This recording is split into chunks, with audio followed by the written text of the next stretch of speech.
Bonsoir à tous, c'est le journal de l'Afrique à la une. Ce soir, en République démocratique du Congo, l'épiscopat exige l'ouverture d'une enquête après les violences de ce week-end. Plusieurs marches de fidèles catholiques contre le président Kabila ont été violemment réprimées. Le bilan des victimes diffère. Que nous réserve l'année 2018 ? Quels grands événements doivent se tenir dans les mois à venir sur le continent ? Nicolas Germain nous fera le point des rendez-vous à ne pas manquer. Et puis, la nouvelle année est synonyme de nouvelle monnaie pour la Mauritanie. Si le nom reste le même, le Wigia, sa valeur change. Les nouveaux billets ont été mis en circulation le 1er janvier. Mais d'abord, la colère de l'Église catholique en RDC après les violences contre les fidèles. Ce dimanche, la conférence des évêques dénonce une atteinte à la liberté de culte. L'archevêque de Kinshasa qualifie ce mardi de barbarie la répression par les forces de sécurité et parle d'un regain de peur et d'énervement. Je rappelle que ces marches avaient été organisées à travers le pays pour protester contre le maintien au pouvoir de Joseph Kabila.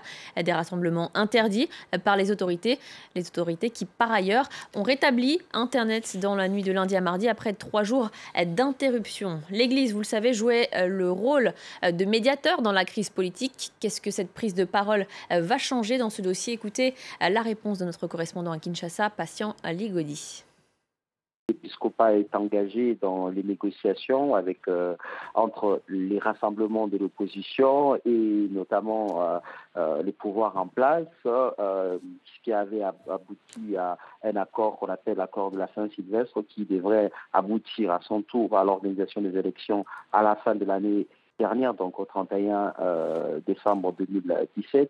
Il n'en est pas question, il n'y a pas d'élection, il n'y a pas eu d'élection. Et là, on voit très clairement que l'Église catholique a poussé un tout petit peu les bouchons en ajoutant un peu plus, d'action et des stratégies à ces initiatives. Donc on a là les laïcs catholiques qui organisent maintenant des actions de terrain. On a les curés de Kinshasa qui organisent ce qu'on appelle les jeudis cloches, c'est-à-dire chaque jeudi à 21h, les cloches dans toutes les paroisses de Kinshasa sonnent pour rappeler au pouvoir en place qu'il faut organiser le plus tôt possible les élections. On a également l'épiscopat qui organise également la médiation ainsi que le plaidoyer à l'extérieur du pays. On a aujourd'hui, par exemple, l'archevêque de Kinshasa qui a tenu également une conférence de presse au cours de laquelle il a très clairement déclaré qu'il n'y a plus de place aux médiocres, donc il fallait tout faire pour renouveler la classe dirigeante actuelle. Autre réaction, celle de la France. Paris souligne que le droit de manifester pacifiquement était une composante essentielle de la démocratie. Le Quai d'Orsay appelle au respect du calendrier électoral qui prévoit l'organisation de la présidentielle le 23 décembre 2018. La présidentielle congolaise n'est pas la seule échéance électorale. Quels sont les autres scrutins, les changements économiques ou encore les compétitions sportives ? À vos agendas, Nicolas Germain fait le point des rendez-vous à venir. L'élection qu'on va suivre de près, c'est l'élection en République démocratique du Congo, justement, qui doit avoir lieu le 23 décembre 2018. Vous le savez, le mandat de Joseph Kabila, il s'est terminé officiellement en décembre 2016, mais depuis, l'élection a été reportée plusieurs fois. La commission électorale, la CENI, a expliqué que pour des raisons techniques, elle ne pouvait pas l'organiser avant, donc le 23 décembre de cette année. C'est une élection qui aura lieu dans un contexte très tendu. On l'a vu depuis plusieurs mois, des manifestations contre le pouvoir. Et encore ce dimanche, il y a donc eu une manifestation où il y a eu plusieurs morts. Mais ce n'est pas la seule élection qui va être surveillée de près. On a aussi les élections locales en Guinée, très attendues puisqu'il n'y a pas eu d'élections locales en Guinée depuis 12 ans. Elles ont là aussi été souvent reportées. Il y aura également des élections locales, des municipales en Tunisie. Ce seront les premières dans l'ère post-Ben Ali. Et puis au Mali, il y aura une présidentielle cet été. On n'a pas encore la date officielle. Et la question là, c'est est-ce que Ibrahim Boubacar Keïta, le président, va être de nouveau candidat ? Beaucoup le pensent. Mais il faut dire qu'actuellement, au Mali, la situation politique est instable puisqu'il y a quelques jours, il a encore changé de Premier ministre. C'est la 5e fois qu'il change de Premier ministre en moins de 5 ans. Autre présidentielle qui sera très suivie, c'est au Cameroun, où on sait qu'il y a des tensions, notamment dans les régions anglophones, qui se disent marginalisées par le pouvoir.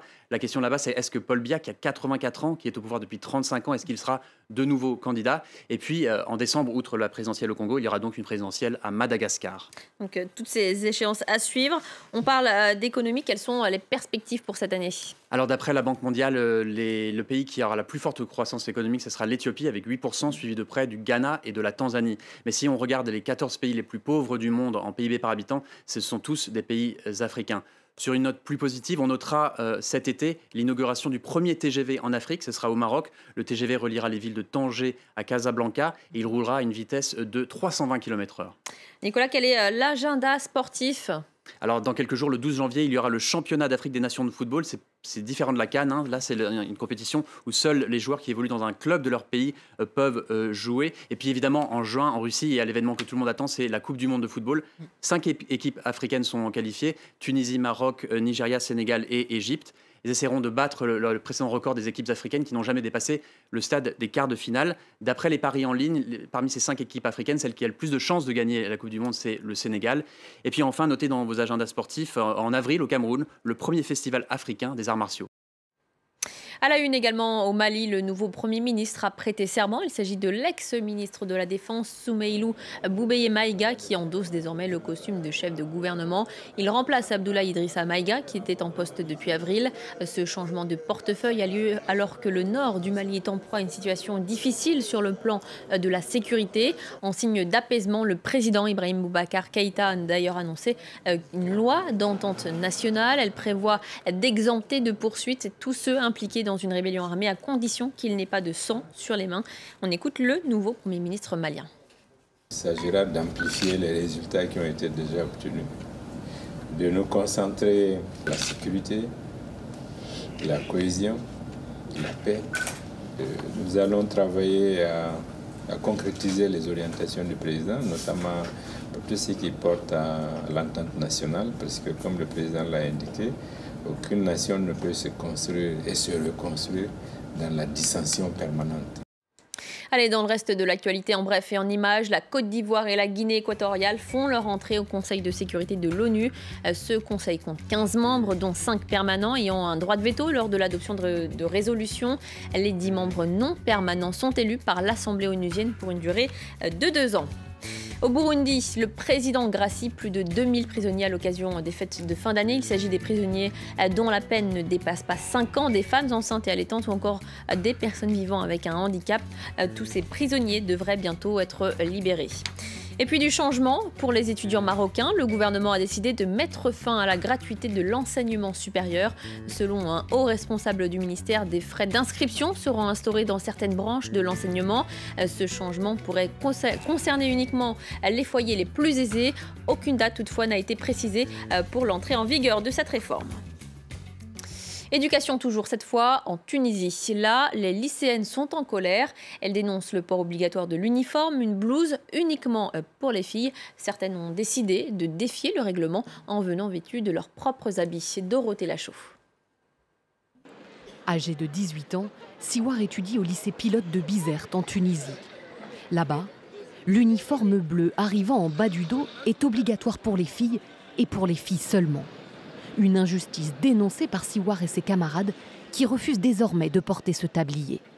Ce que nous critiquons, ce sont les raisons pour lesquelles le tablier est porté par les filles uniquement. Si le tablier était imposé à tout le monde, il n'y aurait pas de critique. Selon les autorités, la blouse a pour but de gommer les inégalités sociales entre élèves. Et refuser de la porter peut entraîner une expulsion. Une hypocrisie pour de nombreuses jeunes filles, alors que la Constitution de 2014 acte l'égalité homme-femme. Une campagne intitulée « Je ne la porterai pas » en arabe dénonce le phénomène. C'est terrible le message que véhicule ça. Pour moi, c'est vraiment un message qui dit que le corps des femmes est à disposition des hommes. Et que donc il faut que leurs petits camarades soient tranquilles, qu'ils ne soient pas perturbés par le corps de ces jeunes filles. La Tunisie est considérée comme pionnière dans la région pour les droits des femmes. Mais si le discours officiel met en avant l'égalité des sexes, le chemin est encore long à parcourir. La société tunisienne est en train de changer, la mentalité des élèves est en train de changer aussi. Nous devons l'accepter et essayer de l'encadrer. Mais cet encadrement ne doit pas être assuré par nous uniquement en tant que délégation ministère de l'Éducation. Il faut impliquer toutes les parties prenantes dans ce débat pour que les issues soient collectives et que les solutions puissent satisfaire tout le monde. En 2011, la Tunisie a vécu une révolution qui a mis fin à 23 ans de dictature. Mais pour Siwar et ses camarades, leur propre révolution ne fait que commencer. En Mauritanie, les banques ont dû ouvrir leurs guichets le 1er janvier. Et pour cause, le pays vient d'entrer dans une nouvelle ère monétaire. La valeur de l'ouguiya change. De nouveaux billets sont désormais en circulation. Sophie Samaï nous en dit plus. Elle a le même nom, mais plus la même valeur. Entrée en vigueur ce 1er janvier, la nouvelle monnaie mauritanienne perd 1,0 par rapport à l'ancienne. 10 ouguiyas ont désormais le même pouvoir d'achat que 100 anciens ouguiyas, alors que sur le marché international, 1 euro vaut 42 ouguiyas contre 420 l'an passé. Un calcul simple que les utilisateurs de cette banque de la capitale accueillent avec le sourire. Les clients sont effectivement très réceptifs au changement de monnaie et on avait par exemple au niveau de l'agence Tevlar Zena une vingtaine de clients qui étaient là à minuit pour récupérer cette nouvelle monnaie. C'est bon pour nous, les prix vont baisser. Auparavant on te disait 10 000 ou 20 000 pour un produit. Désormais on te dira 800 ou 700. Vraiment content de tout ça, de participer à cette histoire, une vraie histoire de la Mauritanie, la première monnaie qui va se changer.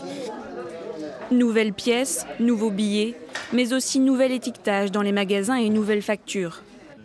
Tout est à revoir, mais selon le gouvernement, cette réforme devrait permettre à l'ouguiya de reprendre sa place dans les transactions financières, de réduire la quantité de monnaie en circulation et de protéger le pouvoir d'achat. Le gouverneur de la Banque centrale de Mauritanie l'a assuré. Il ne s'agit pas d'une dévaluation, mais bien d'une nouvelle monnaie. Et c'est la fin du Journal de l'Afrique. Merci de votre fidélité. Restez sur France 24, l'information continue.